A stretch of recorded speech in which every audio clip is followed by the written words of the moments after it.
시청자 여러분 안녕하십니까? 시사칼럼입니다. 여러분, 요즘 각종 미디어 대부분의 뉴스는 미국의 대통령 선거 그 후보들에 관한 소식들입니다. 물론 대통령 선거 내년도입니다. 그런데도 벌써부터 양당의 후보들이 자기 인지도 그리고 지지도를 높이느라고 아주 경쟁이 치열합니다. 지금은 각 당 내에서의 인지도와 지지도 그겁니다. 그런데요, 이러한 바람이 예비 경선으로 이어지고요. 결국 내년도 본선거에도 큰 영향을 주기 때문에 실질적으로 여러분 지금부터 치열한 선거전입니다. 역사적으로 대통령 선거 예비 경선은요, 대통령 임기 마지막 해에 1월 첫 화요일 아이오와주에서 커커스로 시작이 되어 왔습니다. 이번부터는요, 예비 경선은 1월이 아니라 2월에, 그래서 내년 2월 1일, 2일 아이오와주 커커스를 시작합니다.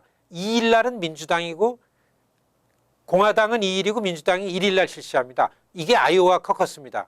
커커스는요, 당의 간부들만이 참가를 해서 후보를 선출하는 것을 말합니다. 그러니까 지금은 각 당의 여러 후보들이 내년도 2월 첫 예선전을 겨냥해서 캠페인을 펼치고 있는 겁니다. 선거 자금을 모으고요, 자신의 이름자리를 알리느라고 여념이 없습니다. 현재 가장 유력한 대통령 후보 민주당의 힐러리 클린턴인데요.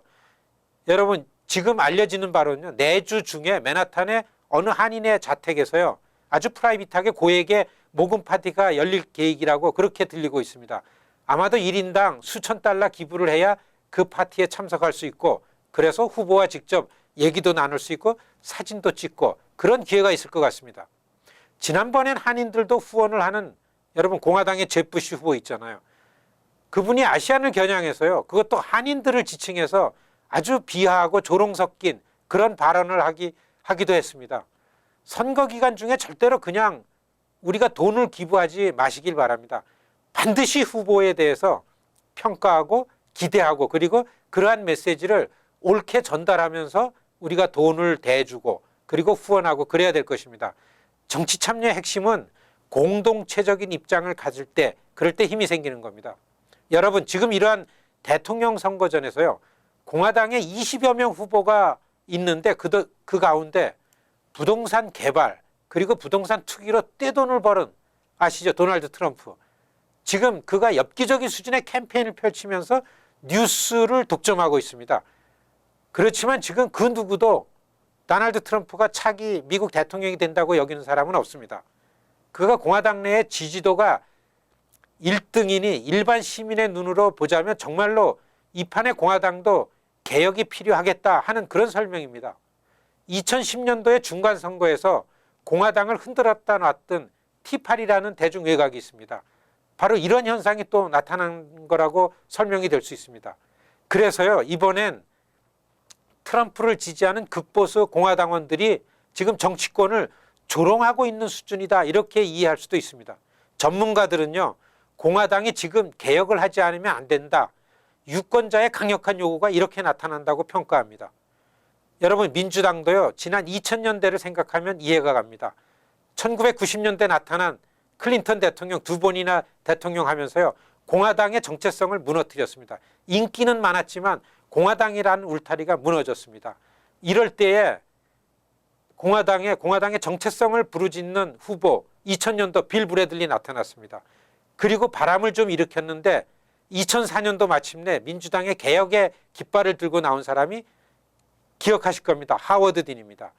그리고서요, 하워드 딘에 이어서 2008년도 드디어 바락 오바마가 민주당의 개혁을 일으키면서 성공을 해서 대통령을 하고 지금 두 번 재임을 하고 있습니다. 시청자 여러분, 공화당의 트럼프 현상을, 공화당의 문제를 이러한 최근의 미국 양당의 역사를 이러한 측면에서 이해하는 것이 맞게 선거를 감상하는 방법이다, 이렇게 말씀드릴 수 있습니다. 그런데 저는 여러분에게 이번 대통령 선거전에서요, 여러분들에게 강조하고 싶은 것은 선거판에서 도대체 우리는 뭔가, 이걸 묻고 싶습니다. 지난번 공화당 내 유력한 후보 중에 한 명인 제프시가 유독 한인들을 지칭해서 아주 모욕적인 발언을 한 것에 우리가 주목해야 한다고 생각합니다. 정치인들이 절대로 소수를 함부로 하지 못합니다. 우리가 존재감이 없는 소수이기 때문에 그러한 피해자가 된 겁니다. 유력한 후보라고요, 그리고 자기 이름이 알려진 이름자라고 무조건 우리가 그 후보에게 가까이 갈 이유 전혀 없습니다. 명분과 이유 있게 참가하고 지지하고 지원을 해야 한다, 이런 말씀입니다.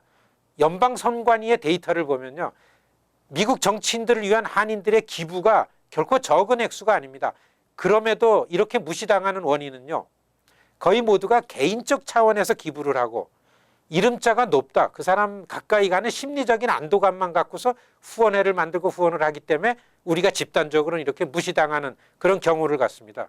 우리를 불리하게 하는 정치인들에게 돈을 모아주고 후원을 하자고 하는 경우가 우리 가운데 없지 않습니다. 시청자 여러분, 우리가 선거판에 적극적으로 참가하고 지지하고 지원하는 활동을 해야 합니다. 그런데 꼭 따져보고 요구하고 그렇게 해야 합니다. 그리고 기부를 한 후에도요, 그 명분과 이유를 반복해서 우리가 생각해 보면서 그런 것들을 후보에게 강력하게 요구하시기 바랍니다.